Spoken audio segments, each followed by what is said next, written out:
Keith before we bring him up. Keith McCarty is the CEO and founder of WAYV. Literally just said all that stuff, so just remember what we just said. The B2B platform that helps businesses move product quickly, safely, tracked in real time, from producers to market within a day. His leadership defines the overall vision and direction of the company, and he touches all aspects of strategy, operations, marketing, product development, investor relations, and company culture. In 2013, Keith founded a technology that allowed consumers to safely order home delivery of cannabis, which was Eaze. He led the company to become one of the top funded cannabis companies in the US market with $51.5 million funding to date. Prior to Eaze, McCarty was a founder, team member of the social enterprise platform Yammer, where he grew sales and marketing from one person to over 350 employees globally and contributed to the white-hot investor interest in workplace productivity software. In 2012, Microsoft acquired Yammer for $1.2 billion. McCarty is a proven expert on the on-demand economy, entrepreneurship, software applications, and business automation. He has successfully navigated complex, highly regulated spaces, balancing growth with compliance while developing game-changing technology. Let's give this talented human being a massive round of applause and show him how grateful we are that he's here to share his story, but more so for allowing us to get our weed delivered to our doors. Big round of applause for Keith.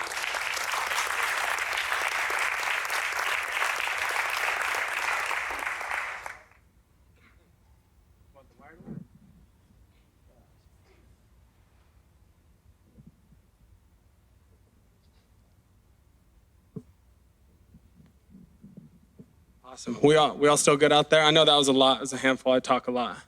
So cool. So we'll just get started. Keith, again, thank you for coming. I know there's other events at your company's out right now and stuff like that. So truly grateful for you to be here today. We'll just get it started with, where did you go to high school? And where did you go to high school? Yeah, so I grew up in Orange County, about an hour south of here.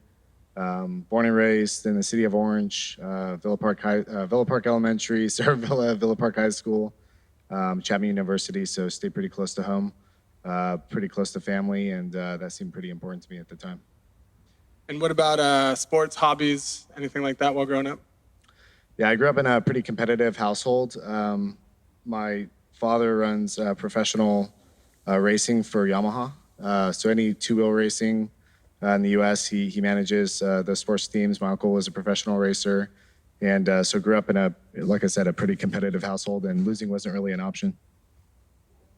Still sticks with you today, right? Gotcha. Cool. What was growing up? What was your first job? Well, my first job, employed by somebody else, was actually working at a motorcycle store when I was in high school, but. Before that, when I was pretty young, I think I already had like an entrepreneurial mindset, I guess. I saw friends that had reptiles at that time, and I wasn't really into them, but I noticed that they were having to go to the pet store often and and buy crickets for these reptiles. So I started just catching crickets and selling to them. So I guess that was my first job. That's amazing. You always hear a lot of different founder stories. It's like, oh, I was slinging candy at school, or I was selling marbles or baseball cards. I have not heard crickets yet, so that's awesome. Way to build in the path of success. You saw a market need and you went. So you caught crickets. You didn't like buy them and then resell them. Yeah, it's a pretty good business model. I think is free and pastime and 100% profit. Where'd you catch the crickets at? Was it like in the garage or was it just? Yeah, I wasn't too strategic. Just nighttime with the flashlight. Did you employ any of your friends and say, hey, we're going to catch crickets? No, that would have been smart, though. No? Okay. There's a business model for you guys out there. Ever you see a cricket? Awesome. I love that. So you went to Chapman University to study business administration with a concentration in finance and marketing. How did you decide on what to study? Was that something you always wanted to do, or? Actually, when I was in middle school, I didn't go to Chapman all 4 years. I actually went only for the latter 2, because when I was in middle school, there was an economics teacher that was pretty influential on me, and he basically sold me on the fact that the first 2 years are just general education, and you really go for your bachelor's and the core emphasis the latter 2 years. So why pay all that money? And that really rang a bell with me. So I actually went to a junior college, and my parents were pretty upset about that because I guess the stats are not so high when you go to junior college. the first 2 years. But ultimately, I knew that I could get through that, and that I could save money and work at the same time. And I studied business just because it seemed like the logical thing to do. There's businesses. I wanted to be an entrepreneur. Seemed pretty, generic in some ways, but something that could be utilized even if I decided to basically do anything in life. Awesome. So was there, let's see. Yeah, a big thing I was going to say is it could kind of translate into any industry or any field. Was there one field in particular that you were interested in, or is it just like I'm kind of discovery mode and? Yeah, I mean, I think that for me, it was, technology was certainly becoming, part of like our lives as millennials at that point. When I got into college, that's when Facebook was really taking off, and it was obviously the impetus of like social networking, I would say, or like the real version of it. And so I knew the impact of that. I was, kind of at the earliest stage when they still had partitioned networks based on college domains, so like at Stanford.edu, which we also used at Yammer to create the private social networks. But I definitely knew that technology could impact the world. It was highly scalable, replicable, and it was definitely catching on, amongst all my friends.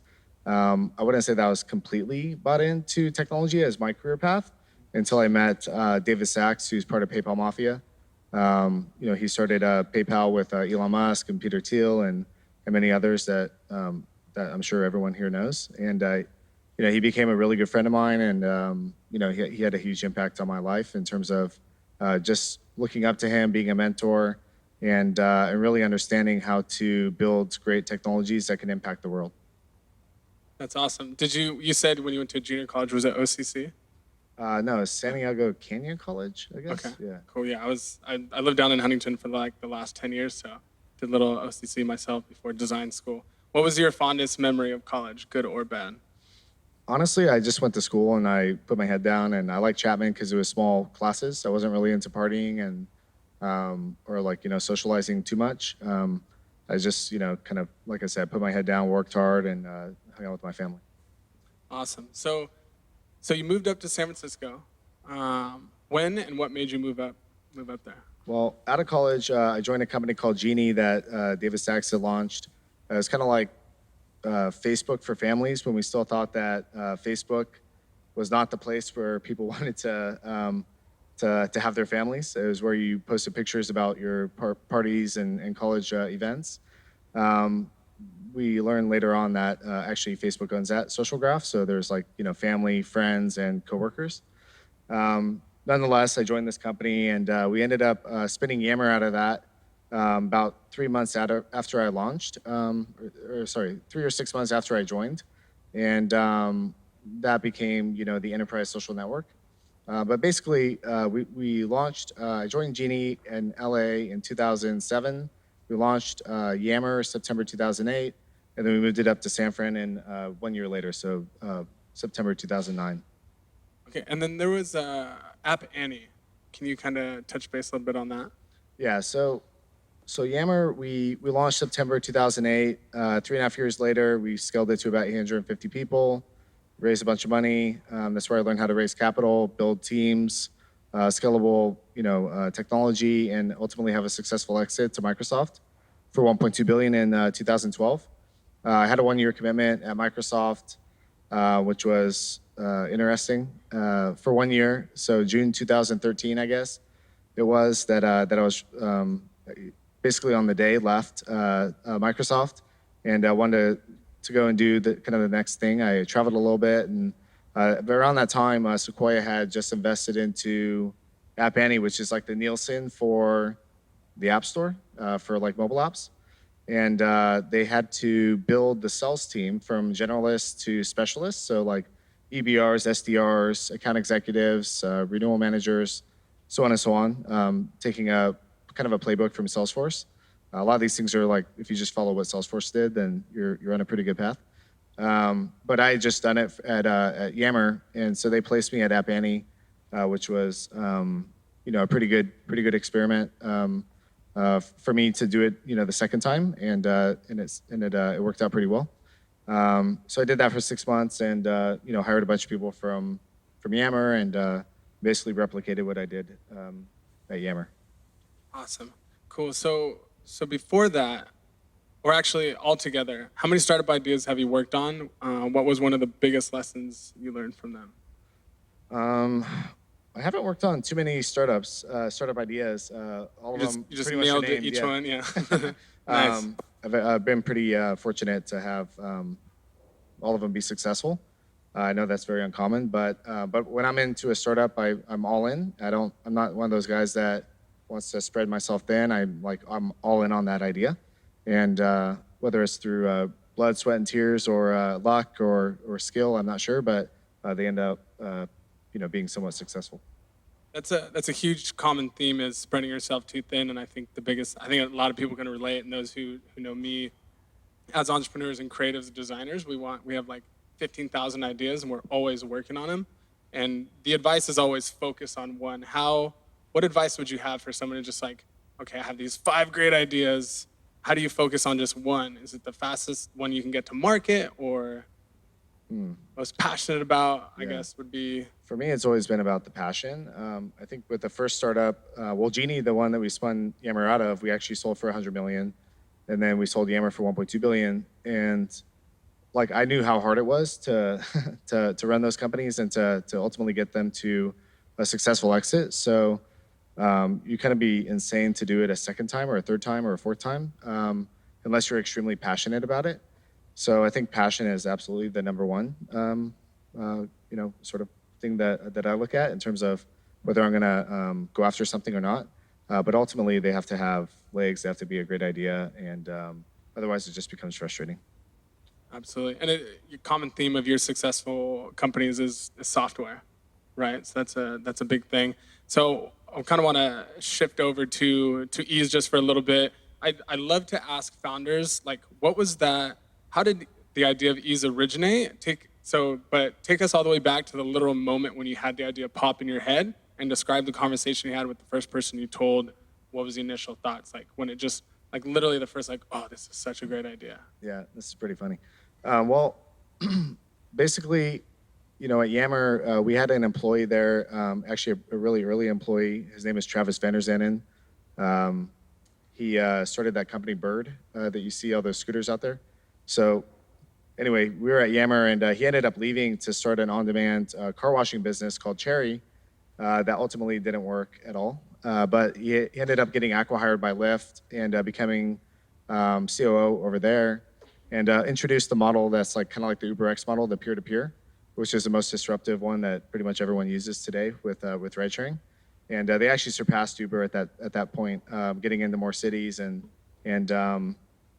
long story short, he was really a pioneer within on-demand, I would say. And we were really good friends since the Yammer days. So I was always keeping my eye on the on-demand economy and all the different models, whether it was food and drink or the home category. And they all had all these different aspects that were like, this is so amazing. But then there's this. And so I was just keeping an eye on that. Obviously, we had the exit with Yammer. I did my 1-year commitments, did the app anything. And I literally just kept track of all the things that were going well for certain on-demand consumer service startups and the things that weren't working well, and started put those into like 3 main pillars. And then I looked at every product and service that was out there, and cannabis kept popping up as a natural fit for me in terms of what I saw as like the natural fit for successful on-demand. And not being a cannabis user myself, I was like, okay, this is very intriguing, but do I need to use cannabis to like be successful in this? And so I had to go down this path and this journey of finding this ethos and whether this is actually a good thing or not. And I ended up, camping out at a dispensary for quite a while, buying about 150 or so patients at that time because it was medical only, free cannabis, and became everybody's best friend pretty quickly. But really what I was trying to do was look them in the eye and ask them, how are you getting value from this? And I was expecting that they were going to be lying to me and be dodgy, and it was actually completely the opposite. And from that point, I really learned that, wow, not only am I, with Midwestern values because my mom's from the Midwest and drugs really weren't a part of our life, that I fell into that stigma of stigmatization around this drug, although it's federally illegal. It is not necessarily a bad thing. It actually is helping people in their daily lives, and that really got me. And then I came across another organization called Cannabis. It's an organization that sponsors little kids with sometimes they have terminal ailments such as grand mal seizures. So you can't eat, you can't drink, you're having seizures all the time, and CBD really helps them, or big brain tumors and all these just different really bad things. And going to talk to those little kids and having them like come and run up to you and tell you how much cannabis has saved their life and how much the quality of life that they have and they wouldn't have without cannabis is like really drew on the heartstrings, I guess. And so I think that was enough ethos for me. So at that point, I made the decision on my own, but I didn't really realize that at that point that we could be disrupting like cartels. And I have two nephews and a niece, and maybe I should ask my family if I should be doing this. And so I actually flew down to LA, talked to my family. My mom called it a glorified drug dealing business, and I was like, well, yeah, that's one way to look at it, but I have all this data. And so I shared it with her, and I asked her if she trusts me. And, she said, well, of course I do. And so about a week later, she came back and, her as well, through education, we were able to shift kind of that mindset. And I think that was enough for me to look at that as like a few data points and enough ethos behind it to really start it and go after it. Awesome. My parents are from Texas too, and they still don't even know what I do. They still think I'm an industrial designer, and I sell legal weed in West LA for Curvana, which is really cool.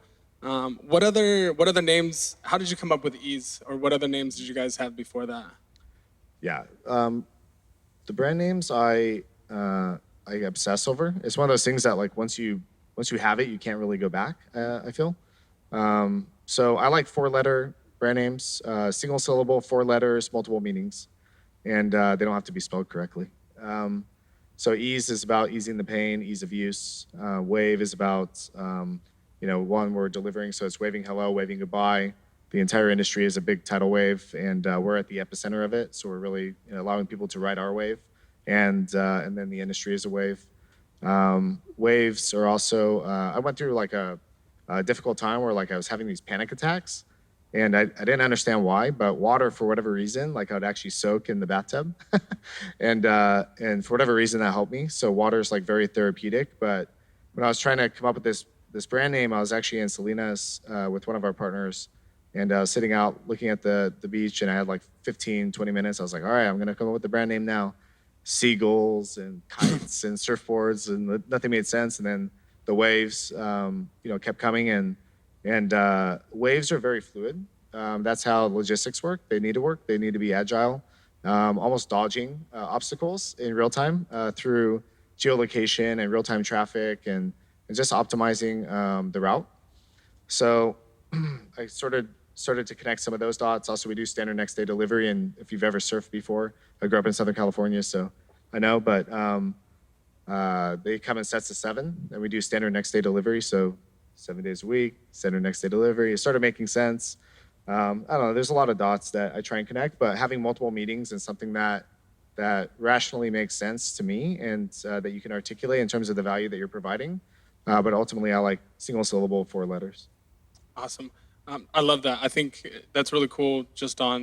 I think branding and names are huge. Some people don't really, it's just the name, the service, or the people will speak for itself. But that's really cool. I didn't know that you thought of it that well. As far as, what about logos? Are you just as in tune with the logo as you are with like the name, or is it? Well, I think because the name itself has multiple meanings, for me, I didn't really have to have too much of a logo. The name was really the logo. Right. But yeah, I mean, I think, look, I mean, it's your stamp. It's what people know you for. And we actually have gone through a new branding with WAYV. With Eaze is still the same one that we initially had since the earliest days. Actually, I think a design agency actually did it that we didn't go with, and we're like, actually, can we just use your logo and buy it from you? Yeah. But yes, it's still the same logo, and WAYV was slightly different because people were calling it WAYV, which is not bad. Call it whatever you want, right? WAYV, wave, but Just use it. Yeah. Yeah. Gotcha. Yeah. Just one more thing on Eaze, and then we'll move over is the billboards. So has anyone seen the billboards? Big blue billboards said I did it for the gram. What was kind of the behind the? I mean, obviously it catches your attention. Like, did you have a lot to do with that, or is that just more of? The billboards are actually after me. So I ran Okay. I ran Eaze. So Eaze is all throughout California when I was running the company from July 2014 when we launched. Then we just launched in San Francisco 7x7. Then we expanded throughout the entire state. So we did LA, Orange County, San Diego in 3 subsequent days to take over the entire state. That was in like 2015. And I ran it through 2017 until I passed the baton to Jim Patterson, who was a chief product officer at Yammer. So we try and keep it in the family and Oh, nice. that we know. But yeah, the billboards came after. There's a lot of regulations and restrictions around everything in general. And for me, I always liked the dials that were like digital to digital, where we could be like, why would we advertise with billboards when we could just like turn this dial over here and it's like absolutely gonna move the needle and we know it. Long story short, that one ended up working pretty well. The company now does, I think, a delivery every 2 seconds, hundreds of millions of dollars in revenue. Still the same model. I think maybe even the same algorithms. But basically what you find and what we found when we were growing this company, very similar to other successful on-demand consumer service companies like Uber and Lyft, is that you ultimately become supply constrained in terms of the growth model. Like Uber and Lyft, the problem is not demand. The problem is actually how many drivers can we get to sign up. So that's why the supply side matters a lot. That's why when Travis introduced the peer-to-peer as opposed to the TCP, that was like the most brilliant thing ever, I think, for ride sharing. But we started to realize the same thing as well because Eaze very quickly became the biggest kind of like single cannabis company in the industry, and so we were pushing the limits on the supply chain in terms of what the manufacturers and the cultivators could even kind of produce to us for us based on what the consumers were demanding. And so as soon as I started to realize that, I immediately started looked at the supply chain and how to solve that. And it was too much of a distraction for Eaze. Eaze wanted to, in essence, go like more towards education and not deeper into supply chain. So it made sense to kind of branch off and start B2B supply chain, so like Amazon Business or like Alibaba in a way. So that's basically the transition is that in order for the industry to succeed, because with legalization comes regulation, and that's like basically what happened with like Prop 64 when it got voted in for recreational, when everyone had to become licensed and had to have testing and tamper-proof, child-proof, packaging. All that additional regulation causes more friction, and so it's going to get worse before it got better, and that's not what we needed at that point. And technology seemed like a good way to solve a lot of that friction and create a frictionless environment as best as possible. So decided to leave and pass the baton to Patterson and start WAYV. Awesome. So being in the industry, I know how difficult logistics is and dealing with buyers and shops. I guess now I'm trying to think, did you ever, I don't want to go back towards Eaze anymore, but like it just popped in my head when you were at the beginning of you're at a dispensary. I mean, that was so long ago. I'm kind of just trying to relate to when as an account manager, when I go in and I have to, get to buyers, which is the name of the game for sales. But then also logistics, being able to get from obviously if your logistics is up in NorCal, which I think a lot of companies are, and then having to get down. I was kind of just brainstorming out loud there. I didn't have a question. It was more of how difficult it is for logistics, because obviously you can't go cross state lines. You have to have a warehouse up in NorCal and then up in SoCal. Do you guys have multiple warehouses in the SoCal region to make sure? Can you kind of just go through what the B2B model is? Like, it's Sure. walk us in as a customer. So I'll start with B2C. Basically, with it's called dynamic delivery, in essence, for B2C. That's the most optimized and the most efficient. Basically, what it is that you do predictive demand analysis around all the consumers in that territory and the likelihood that they're going to order that day. So you can look at purchasing tendencies, like if somebody in the crowd ordered 4 weeks ago an eighth, and then 3 weeks ago an eighth, and then 2 weeks ago an eighth, and then last week an eighth. Well, this week they're probably going to order an eighth. So you can actually start to give scoring, and you can actually start to understand what they're going to buy as well. So you look at average consumption on a daily basis, and then the type of product that they like or one that you could recommend, and that's how you stock these cases. Basically, case packed based on every hour of every day for every driver and every depot. And those case packing requirements are provided to the depots, and then the drivers show up and you hand them the case. And then they're out in the field, and then you're just doing drop off. And hopefully you don't run out of a certain product, because then it messes up the whole optimization of the algorithm, and then your cost per delivery goes up, and just a bunch of, time to deliver, and you reduce conversion and retention. There's a bunch of adverse effects. So you need to be really accurate around that. It's like a rocket ship, I guess, in a way. Like it doesn't run very well on 87 fuel. It needs rocket fuel. So we have to put a lot of sort of demand behind it, and you need to be accurate around this stuff. So that's kind of the model for B2C, is that one, there's like these depots that drivers show up at. They get a case, and then they basically are just following the application to do drop off, and then the application's smart enough and the algorithms are smart enough to route or assign the driver that's the closest, that has the inventory that's being requested by that person. On the B2B side, it's a little bit different, which is another reason why it doesn't make sense for Eaze to do this. It's actually quite a bit different, and it seems like it's a lot easier, but in fact, it's actually quite a bit harder. So what we do is we have warehouses across the state. We do standard next day delivery. And basically what you're trying to do is you're trying to get full truckloads. And so you use a traveling salesman methodology with a flavor of on-demand, I would say. But basically the orders come in, there's a cutoff time. We do actually warehouse picking and packing. And then in the morning, an algorithm is ran, and we know how many truck vehicles there are for that warehouse, and we know how many drivers there are. And then basically we will try and maximize the volume and the load within the vehicles to basically get the cost per unit down as low as possible. Like, it wouldn't make sense to send out 10 trucks if you only need to send out 5, as long as you can meet the requirements of what's being requested.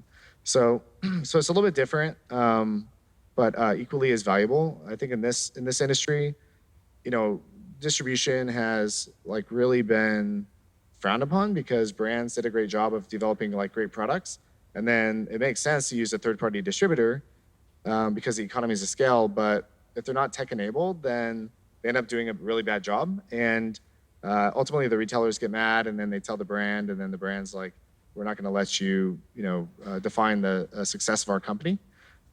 So they end up pulling it back, and so we had to kind of overcome that and reinstill faith within distribution within the industry. But it's really the only way to go, I would say. And that's really where technology comes in. It's replicable, it's scalable, it's predictable, it's transparent. It can build that trust over time. So yeah, I would say that that's kind of the algorithm, and then also where technology plays a role. Okay. Did you guys write all that down? Okay. What are the biggest challenges in distribution? You probably touched on it a little bit, but we just highlight. Well, I would say that cannabis anything is about 1 million times harder than anything else, for the obvious reasons. One, it's regulated. There's a lot of compliance. It's also fragmented. It's not like because you develop a logistics solution or within California that you can go nationwide. It's every single state and every single city, in a lot of cases, are different. So there's a lot of issues and things that are difficult. Just because of how the regulations are shaped on a local and a state, and then obviously federally it's illegal. So I'd say that regulations are certainly difficult, and they're ever changing, right? So just because they're one way today doesn't mean that they're going to be that way tomorrow. They're ever changing. They're evolving. This industry is it's the fastest growing industry in the world, and so you would anticipate that that the regulations are changing as we learn more.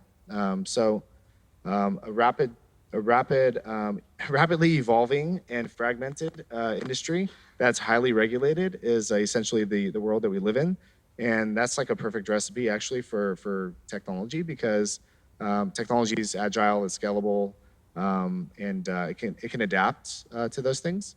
Whereas it's very difficult for a business or every single business to do that individually and without technology to do it essentially for every single order. So I'd say that the same things that are like the difficult aspects are actually the opportunities that I see. The other like difficult aspects are that there's no banking and finance. So, like you take for granted like payment processing and being able to have a bank account and not have to like pay in cash and large sums of money, like hundreds of thousands of dollars that drivers are driving around with, and the safety aspects and just the time that it takes to count those things, and for two people to actually make that physical transaction happen. So there's a lot of those aspects that come into play. But once again, those are all like opportunities because, with the Safe Banking Act that likely will pass, and with the banks that really do require like KYC or know your customer, which is a kind of a financial term, or AML, like anti-money laundering, those all require technology to really integrate in real time. And so, like I said, the same things that are really difficult for the cannabis industry, those are actually the opportunities, especially for technology companies like Eaze or like WAYV. I love that you touched base. I was literally going to say that. I love that. Difficulties are the opportunities, and that can relate and transition into any industry. So you find the trouble points, create a solution for that, and there you go. You got a company. Yeah. Right. I mean, we're really living in a post prohibition era with pre-prohibition solutions, and so anything that you can do to bridge that gap, I think, is what I consider the opportunity. Awesome. What do you, since we're talking about compliance and federally and all that stuff, what is your thought on legal, federally being legal? Obviously I'm a little bit biased, but I do think that the sentiment continues to move up and to the right. When I initially got into starting Eaze, one of the biggest things that I found this is back in 2012, when I started looking at some of the polls and from Gallup, was that the majority of Americans favored legalization. So my hypothesis was, well, that sounds like a pendulum shift, and it's probably going to move towards legalization, and that was for medical. Now it's like a super majority of well over 85% or well over 80% for sure of Americans favor medical, and now well over, I think it's 65% support recreational or what they call adult use as well. So I think that federal legalization is naturally going to happen because we've crossed that pendulum shift once again. I'd say that we've also crossed other pendulums, which are the majority of the states have now legalized. Back in 2012 or so, there was only one state that went adult use. Colorado was the first. Now there's like well over half. So I think that like all these things are moving in the right direction. It's just a matter of time. Obviously, the government's like really cautious about implementing these things because they're very hard to peel back, which makes sense. But like the time is now. We've kind of gone far beyond that. But I would also say is that this is also one of probably the biggest initiatives that's bipartisan. So both the right and the left agree for the most part that this should happen. It's not just like the left is saying yes and the right is saying no, and then that outweighs. Both parties actually agree, whether it's for like taxes that goes towards schools, books, education, all the good things, which the right obviously agrees with, and then the social rights aspect of the left. I think it's actually a pretty interesting initiative for the parties to come together, which I think is always a good thing. It's probably one of the things that we need the most in this country. Amazing. I think it'd be really cool. I was literally just thinking this as you said that is if both sides signed the bill at 420 while smoking a joint. I think that would With be Bill awesome. Clinton. Yeah, with Bryant. There you go. So hopefully they'll see this when we throw it online, and we can. Hopefully we get invited to that. That'd be great. Uh, so going on WAYV, what is the overall vision for WAVE? Do you see it being only in California, or eventually, because it's an ancillary product. You're not touching the plant. You're not manufacturing, cultivation. Do you see this? Are you guys launching in other states? Are you there now? And yeah, can you kind of touch on that? Yeah, with Eaze, the direct-to-consumer for delivery model isn't necessarily allowed in other states. It's allowed in California, and we had to actually do a lot of work to get that passed. It turns out that the state owns the rights to the roads and not the cities. So um, when the voters voted in safe access, we thought that meant safe access, and apparently the cities didn't, and we had to go to the state and get that passed. But basically, what that means for direct to consumer is if you're in Beverly Hills or any city, they can say that you can't pop up this Pizza Hut in Beverly Hills, but you're not going to stop anybody from delivering Pizza Hut to any Beverly Hills resident, right? And that's the same argument. But in other states, it's not quite allowed. So when I look at kind of the expansion of and how quickly you can move, one of the beauties in technology is that it's highly it can scale really fast, right? It's the most agile, it's the most scalable, much more so than a brick and mortar, let's say. And so that's one of the advantages, as long as the regulations accept it. So when I looked at WAVE, WAVE is we're not competing against the brick and mortars, right? WAVE is really truly a horizontal layer. I call it Switzerland because it's agnostic. It actually supports the MedMens of the world that are brick and mortar. If you choose to walk into a dispensary and purchase cannabis that way, well, we supply them. And if you choose to get it via delivery, we supply the Eaze depots as well. So we really supply all aspects of the access points for consumers, and then all brands as well. We're not a curated menu. With standard next day delivery, we can actually have more a broader menu, not so curated like an Eaze. And also every other state and every other country needs distribution and the model that we have. So being that we're a technology layer, technology infrastructure that partners with the physical infrastructure, we're massively scalable. We can scale really fast. We architected this solution to be designed to basically flip switches and scale into other states. And I'd say that WAVE is in a lot of ways can scale into other states and other countries much faster. But I think that it's really important to win the market. That's the most important first before you start to move into other markets, right? Going back to like spreading yourself too thin. California if it were a country, would be the 6th largest country. It also is the first state to go legal in 1996. So it has a massive amount of infrastructure built up. And arguably, well, it's either New York or California, usually set the trends in terms of like what's cool. And in this case, because of climate and because it was the first to go legal, all the cool brands, all the best brands, all the battle-tested brands are going to come out of California. So it's really important to win California. And as soon as you win that, then moving into all the other states is like literally flipping switches. So we look at it that way. We look at it like we designed the technology to be massively scalable, to be able to move very fast, but there's a time and a place and when we'll do that. Absolutely. Do you guys see yourselves obviously keeping it as a way? Would you ever like license or white label, build like the back end for say other countries at least, since obviously you originated in the States? Or is that?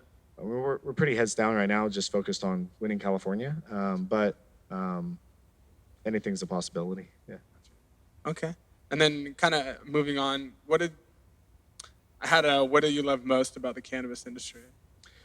Yeah, what I love most is probably the community aspect. What a lot of people don't realize is that even though this is like the fastest growing industry and it's highly competitive and a lot of people want to win and get market share and return value to their shareholders, ultimately our biggest competition is the illicit market. And I think the legal market at the end of the day is so connected with one another, and it's such a community to help one another, because there's been decades of like having to fight this battle of like regulators and just like people, the stigma and all the negative aspects that were untrue. And really, this is a strong community, a strong industry. It may be a different industry and a different community. All walks of life kind of participate, let's say, but it's definitely one that's strong, that sticks together, and I think that that's probably the most interesting and most attractive aspect. Cannabis brings people together, right? Cool. So, going on to leadership, what does leadership mean to you, and what do you think defines a leader? Well, You can drink your juice first. you know, at Yammer, basically, we started a company that, at the core, was about connecting organizations and really flattening hierarchy and breaking down silos. That's what really social networking is about, especially enterprise social networking. So, being that we created that solution, we saw massive transformations happening at large organizations. We sold to 80% of the Global 500 this solution, and obviously has gone on, within part of Office, within Microsoft to do a lot more. But I really saw the value in having a connected organization and really allowing people to be a CEO of something, right? Everybody at the company is a CEO of something, and at the organizations that I've ran, or parts of the organizations that I've ran, it's not so much about one leader; it's about hiring leaders, and plural, and really allowing people to have that space to even encouraging dissent, right? Like dissent is something that we encourage. Now you better come with data and you better come with, your facts, but and it better be respectful. But at the same time, like everybody's a leader, everybody has a voice, and we're all here for the same purpose. And I wouldn't say that it's that a leader defines it. It's the people that you hire that are leaders define it. You literally just became my favorite founder ever. I love, there's this quote, it was leaders produce more leaders, not followers. Yeah. And I absolutely love that, like side-by-side leadership rather than, oh, I'm at the top and everybody else does what I say. And it's, going back to like, quoting Steve Jobs, and you hire smart people to tell you what to do. And I love that you said that because, there's a lot of companies or big corporate where it's just like, I'm the head honcho and everyone else is like slaves pretty much. So Yeah. that's really cool. That's awesome. Yeah. Cool. And then, the last question that we'd like to ask as a community, for startup grind community, tech, cannabis, whatever have you, what can we do for you or for WAYV and anything like that? Is there anything that we can help you out with?